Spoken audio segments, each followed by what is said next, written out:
Good morning, dear friends. In the year of 2020, a batch of petitions were filed before the Supreme Court of India challenging two words which were included in the preamble of Indian Constitution. The two words are socialist and secular, and also challenged the 42nd Amendment Act 1976 by the petitioners filing writ petitions.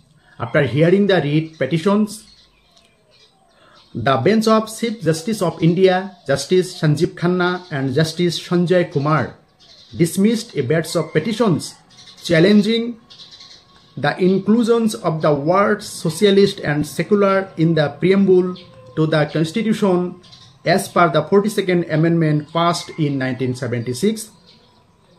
I am highlighting such writ petitions.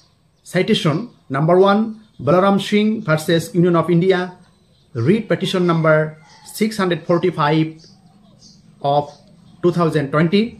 Second number writ petition, Dr. Subramanian Swamy versus Union of India, writ petition number 1467 of 2020.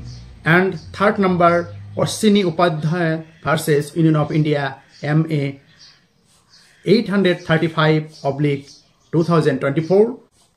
That's why I thank the Supreme Court of India for dismissing this type of petitions which were challenged to most popular and significant words which were included in the preamble, that is socialist and secular. Thanks a lot. Have a nice day.